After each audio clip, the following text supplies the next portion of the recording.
What is up, guys, and welcome to another video review, and today we're going to be taking a look at the Transformers movie masterpiece, MPM-03, Bumblebee.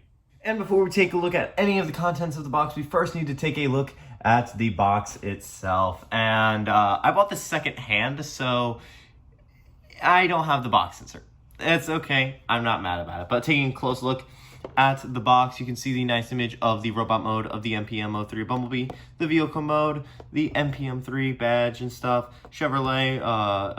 It is a 10-year anniversary celebration figure for the celebration of the 2007 movie. Transformers, Takara, on top, 10-year badge, MPM right there on this side of the box, 10-year, the stuff, the car mode. On this side of the box you have Bumblebee, and then the vehicle mode as well, and then his name.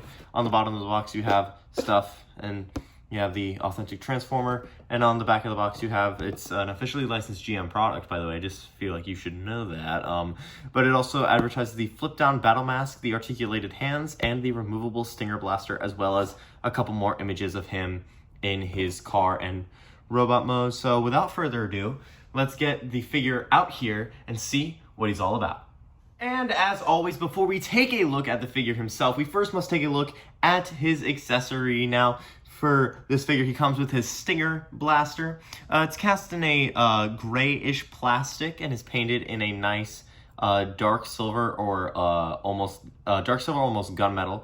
And you can even see that the actual energy in the cannon is painted in a yellow. It does split in half, so that way you can attach it on the robot or the vehicle mode, and I'll show that off as soon as we get to that vehicle mode. So putting it back on the review table, and without further ado, let's take a look at the figure himself. And here we have the Transformers movie masterpiece MPM-03 Bumblebee in the review table and in his Chevy Camaro mode. Now, let's take a look at the closer details of this figure, and as you can see at the front, you got that nice Chevy logo picked out in a dull gold. You got the grille painted out in a matte black, and then some trans blue. It'll show better in the robot mode, but for the headlights, you got some trans blue plastic. You got some gunmetal for those floodlights.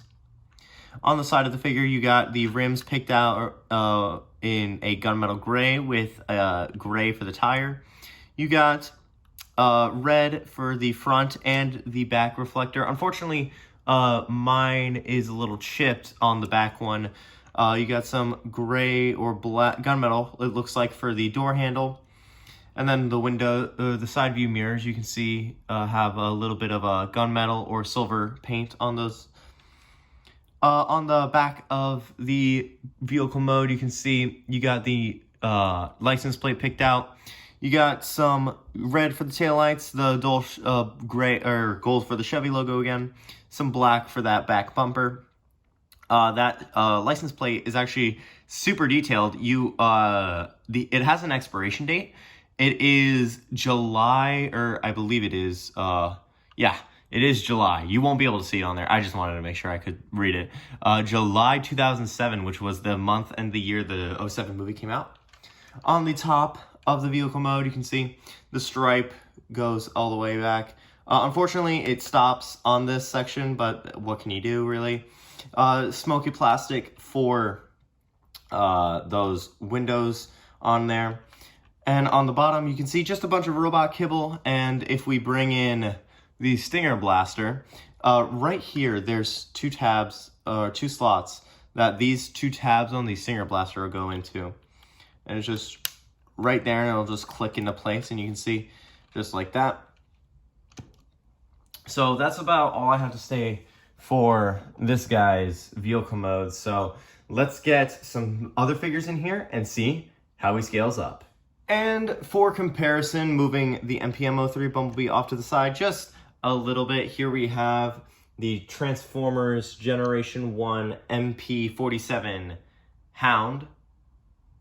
And here we have the Transformers MPM-04 Optimus Prime. And moving the figure right back into the frame, let's get him from looking like this to looking like this. And this guy looks amazing. Looks like he just jumped right out of the screen or off the ILM maquette design. Now, before we take a look at anything else, though, we must first, of course, take a look at his details. Now you can see some nice gray green gunmetal for the face. He does have light piping for the eyes. Unfortunately, you can't really see that due to the way that the light is here. Got the Autobot logo tampographed on the head crest. This section is actually made of die cast and is painted yellow. Well, you got some gunmetal on the antenna pieces. You do have some gunmetal, which is actually die cast for the ab section with some yellow on there as well. You do have some silver and black and yellow for the bicep and shoulder section. You do have pinstriping on that shoulder panel. And then you also have some silver for the elbow joint itself. Some yellow on there for the forearm. And the hands are sculpted in different colors. You do have some silver and gunmetal for the forearm guard, and then you have some gunmetal on the thighs behind the thigh panels. You do have some not gunmetal, but die cast for the shin pieces. Some die cast for this section of the foot, and then the toe itself is die cast with some yellow paint on there as well. Some interior detail, of course. And then you also have some gunmetal for the inside of the doors. Now that's about it for the details on this guy, except for one, and that is the battle mask. Now if you just take that up and bring that down, you do have some gunmetal for the eye slots on that, and just flip that back up. But of course, let's take a look at the articulation on this guy. The head is on a swivel. At the base, it can go about that side to side, can look up that far and down that far. These are on ball joints. Position them however you wish. The arms can go up that far and in that far. They are on a rotation or a swivel there. These sections you can position however you wish. I just choose to leave them down, make it more streamlined. These shoulder pads are also on a hinge joint, and you can position those however you wish. The elbow can go in and out right here, as well as an elbow swivel. You can get a little, you can get 90 degrees of bend at the elbow. Do you have a wrist swivel? The thumb is on a hinge joint at the base and the knuckle, as well as the index finger and the other two fingers. And then you also have a waist swivel that's super tight. They can do some rocket kicks, as well as do full splits, as long as you move that panel right there. You do have a thigh swivel, a 90-degree bend at the knee. The foot does not have any rotation, but does have an ankle pivot, and the foot can move forward and back, and the toe can move up and down. And the doors you can just position however you wish, of course. They're doors. What else are you gonna do about that?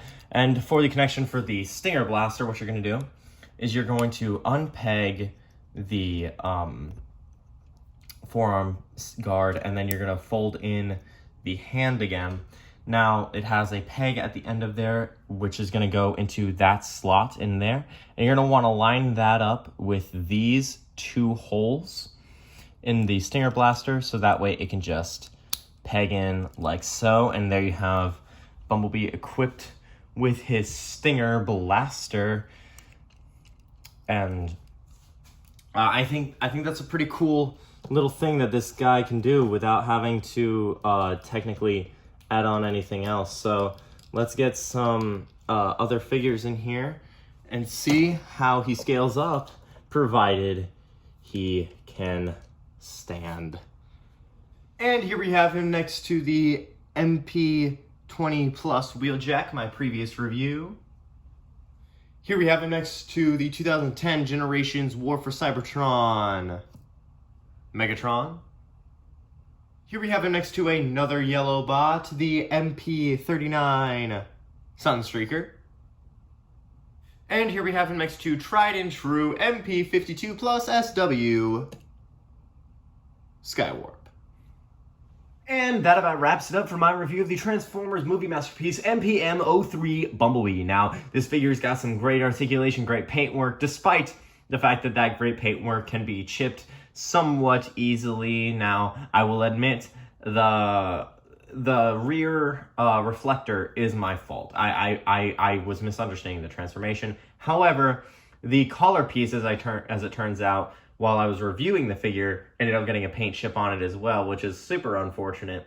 But again, great articulation, great paintwork. Really the only negative I have is that it's not the correct shade of yellow. I just wish it was a deeper yellow. But unfortunately, Ford has the licensing to that color of yellow, so Hasbro can't really use that for a officially licensed Camaro figure. So that's unfortunately just where it stands. And while a great figure, that's my really only issue with it. So with that being said, I will leave a link down in the description below where you can find this guy, whether it be a third-party seller, or if you want to pay like $200 for it on TF Source. I would not recommend doing that, however, though.